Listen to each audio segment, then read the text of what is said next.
मुख्यमंत्री नीतीश कुमार की नाराजगी के बाद सुधाकर सिंह ने कृषि विभाग से इस्तीफा दे दिया। उन्होंने मैसेज देते हुए गांधी जयंती और लाल बहादुर शास्त्री के जन्मदिन 2 अक्टूबर को अपना इस्तीफा दिया। वो नीतीश कुमार के साथ एडजस्ट नहीं कर पाएंगे, इसका अंदेशा पहले से ही था। उन पर चोरों के सरदार वाले बयान पर माफी मांगने का दबाव लगातार बन रहा था, इसलिए भी बात और बिगड़ गई। लेकिन राजद सुप्रीमो लालू प्रसाद यादव और उप मुख्यमंत्री तेजस्वी यादव का दबाव था कि मंत्री पद पर रहना है। हालांकि सुधाकर सिंह की मांगों को मानने से मुख्यमंत्री नीतीश कुमार ने साफ इनकार कर दिया था। यही नहीं, नीतीश कुमार ने कृषि विभाग के प्रधान सचिव श्रवण कुमार की भी तारीफ भी की थी। इससे दोनों के बीच और खटास जो है वो आ गई थी।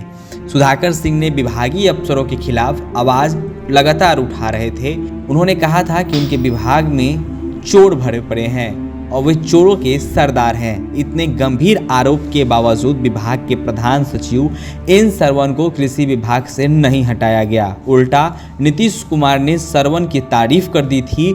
माप तौल से जुड़े अफसरों पर भी सुधाकर ने निशाना साधा था और वसूली का आरोप लगाया था।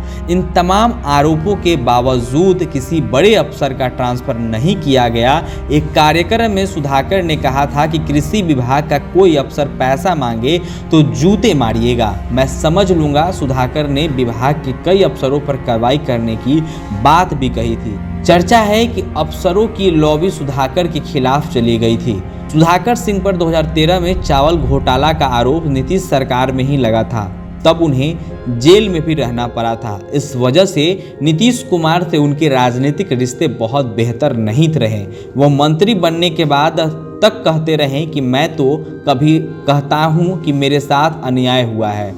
बता दें कि तत्कालीन जिला प्रबंधक दिनेश सिंह ने सुधाकर सिंह पर 3,653 क्विंटल चावल का गबन का आरोप लगाया था, जिसका मूल्य 59,52,134 रुपये था। रामगढ़ थाने में मामला जो है वो दर्ज करवाया गया था। इसमें सुधाकर सिंह के राइस मिलों ने राज्य खाद्य निगम से समझौता किया था।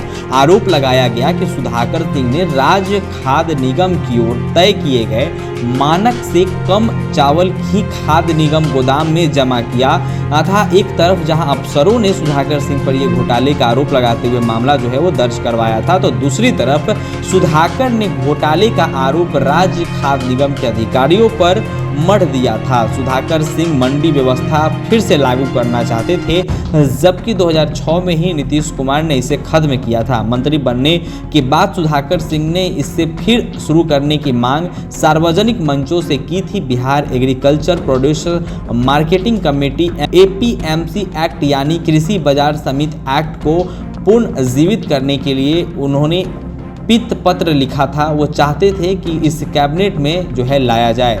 जानकारी है कि नीतीश कुमार ने इसे इनकार कर दिया था। सुधाकर कृषि सुधार से जुड़ी बड़ी मांग यह भी कर रहे थे कि खरीद में पैक्स के एक अधिकार को खत्म किया जाए, क्योंकि यह कमीशन खोरी का अड्डा है। पैक्स की जगह मल्टीपल एजेंसियों को मौका देने की मांग पर वो अड़े थे। बड़ी बात यह है कि उन्होंने नीतीश कुमार के दूसरे और तीसरे कृषि रोड मैप पर कहा था कि इससे न किसानों की आमदनी बढ़ी न पैदावार बढ़ी। यही नहीं, उन्होंने दूसरे कृषि रोड मैप में जिसका बजट 1.5 लाख करोड़ रुपए था, वो तीसरे कृषि रोड मैप जिसका बजट 1 लाख करोड़ का था, उनका अध्ययन 2 स्वतंत्र संस्थाओं से कराने की बात कही थी।